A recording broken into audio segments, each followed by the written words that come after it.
salut à tous, c'est Étienne et Lucas de la chaîne Actuel. On se retrouve pour une vidéo assez spéciale parce qu'aujourd'hui cette vidéo est commentée par moi-même et donc par Lucas. Salut à toi Lucas. Salut. On présente un peu le projet, un peu le concept de cette vidéo. Donc aujourd'hui on se retrouve pour notre première vidéo commentée et ça sera sur nos Lyonnais lors de cette Coupe du Monde 2018. Donc quand je dis nos Lyonnais, ça sera Hugo Lloris, Samuel Umtiti, Corentin Tolisso et Nabil Fekir. Donc tout d'abord on va commencer par le premier match donc des phases de poule du groupe C avec le match France-Australie, donc une victoire pour nos Français 2-1 avec une compo assez spéciale avec un Ousmane Dembélé sur le côté gauche, donc accompagné de Griezmann en pointe et d'Mbappé. Et un gros changement, une petite surprise, Hernandez et Pavard, les deux latéraux. Et donc un match assez compliqué pour nos Français, donc qui gagnent 1-0 avec un penalty, avec une aide de la vidéo. Une domination au niveau de la possession de balle pour nos Français, donc 55%. Des passes réussies quand même assez équilibrées. 108 passes pour nos Français, 407 pour nos Australiens. Et donc nous allons voir maintenant plus en détail au niveau de Hugo Lloris et de Umtiti. Et je vais laisser la main à Lucas. Donc pour ce match, on retrouve Hugo Lloris et Samuel Umtiti. Donc Hugo Lloris a une note de 6,5. Beaucoup critiqué avant cette Coupe du Monde, mais dans ce premier match, malgré le but concédé sur penalty, il est en grande forme et fait une performance plutôt correcte avec un arrêt magnifique qui permet à l'équipe de France de ne pas perdre ce match. Du côté... Cet arrêt, nous le montrons en extrait dans quelques secondes juste après Umtiti. Donc Samuel Umtiti, lui, qui aura une note de 5,9 après ce match, donc titulaire, mais qui va vite et malheureusement être critiqué à cause de sa main de basketteur dans la surface qui causera donc le penalty pour l'Australie qui va être transformé par la suite. Malgré ça, on peut constater que sur 55 passes réalisées, il en a réussi 95%.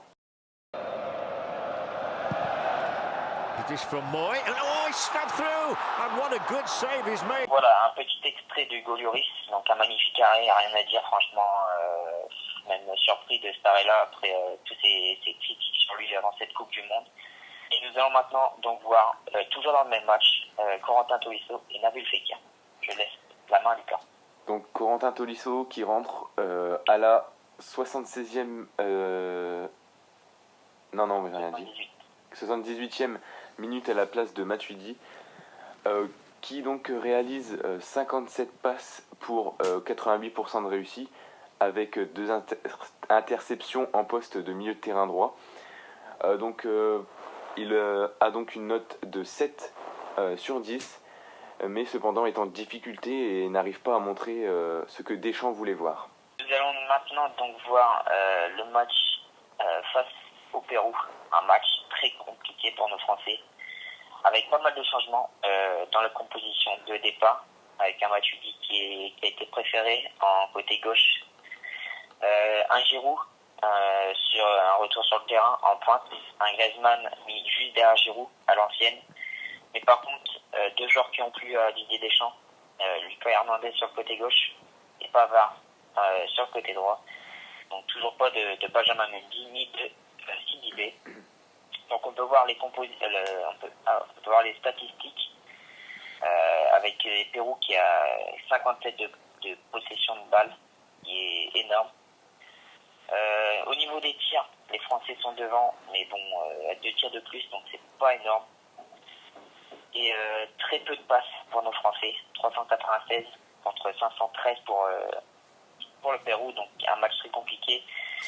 Mais c'est Mbappé qui va nous délivrer pour la victoire et donc nous qualifier pour cette Coupe du Monde grâce à cette victoire. Et donc nous allons voir maintenant les performances d'Hugo Lloris, de Samuel Umtiti par Lucas.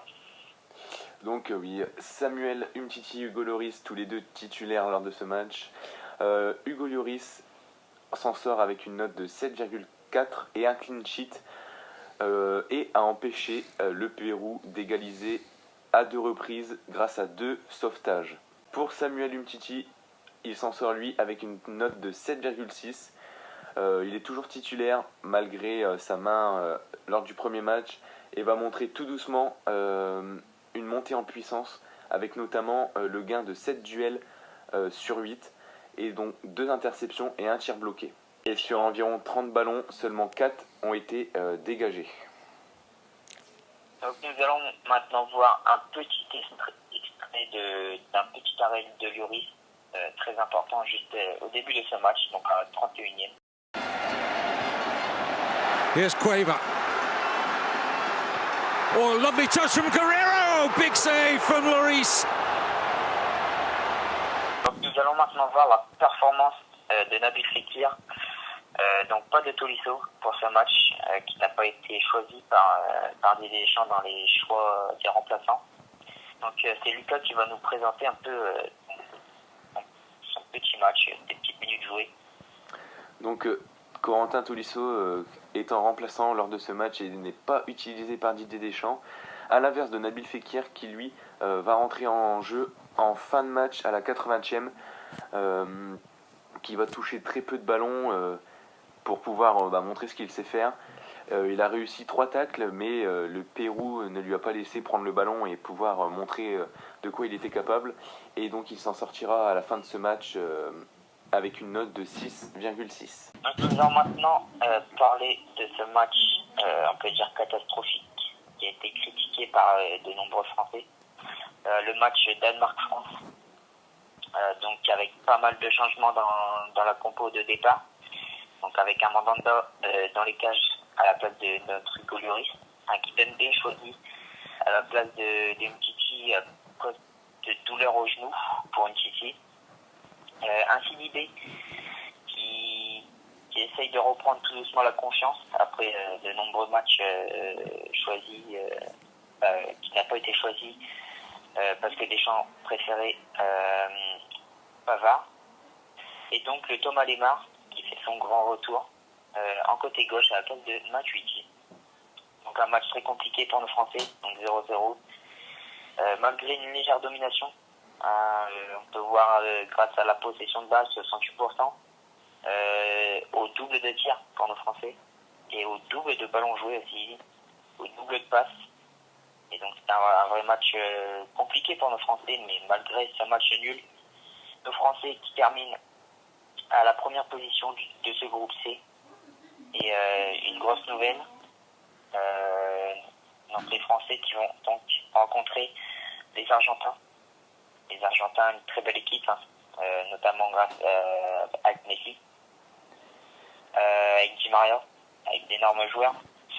Et donc un match très équilibré, malgré la possession de balle au-dessus des Argentins de 61%. Donc nous allons maintenant voir, grâce à Lucas, les performances d'Hugo Lloris, de Samuel Umtiti et de Tolisso et Fekir.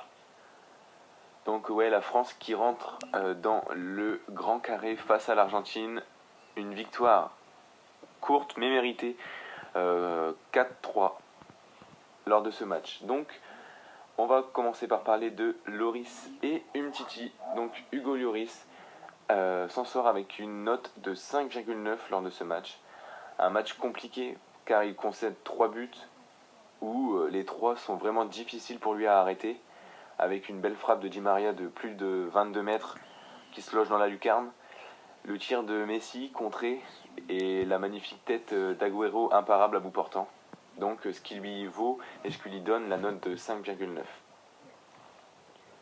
Pour Samuel Umtiti, il fait son grand retour en tant que titulaire aux côtés de Varane après donc le match contre le Danemark où il a été remplacé par Kimpembe. Il s'en sortira lui avec une note de 6,4. Donc il devra défendre lors de ce match contre son ami de son club, donc Messi. Mais faire 2 interceptions sur le match avec 4 duels gagnés sur 5. Un taux de réussite de 80% 90% pardon, sur ses 40 passes faites lors de ce match. Donc nous allons maintenant voir Tolisso durant ce match. Donc Tolisso qui a obtenu la note de 10,1, ce qui est honnête pour un joueur en rentrant.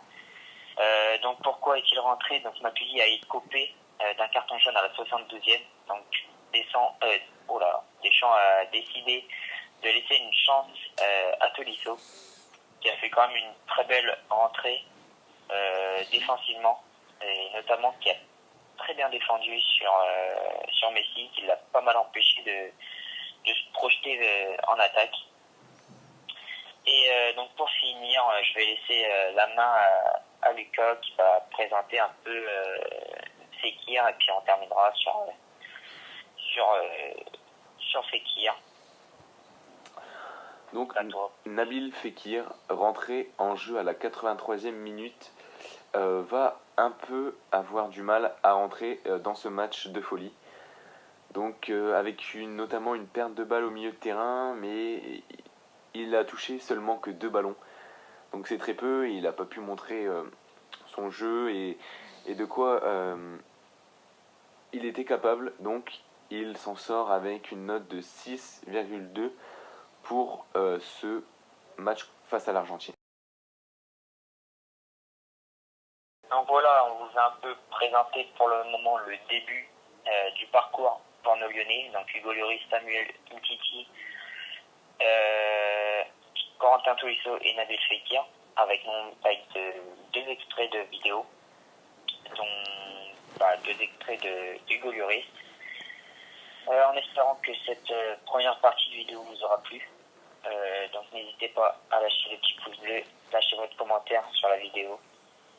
N'hésitez pas à lâcher en commentaire le meilleur moment pour vous de cette Coupe du Monde durant ces 4 matchs. Ces 4 matchs. Et donc je vais laisser la main à Lucas terminer sur cette vidéo. Donc j'espère que cette vidéo vous aura plu, que le concept vous aura plu également. On se retrouve bientôt pour la deuxième partie de cette vidéo. J'espère que celle-ci vous aura plu. On vous dit tous les deux à la prochaine. Ciao.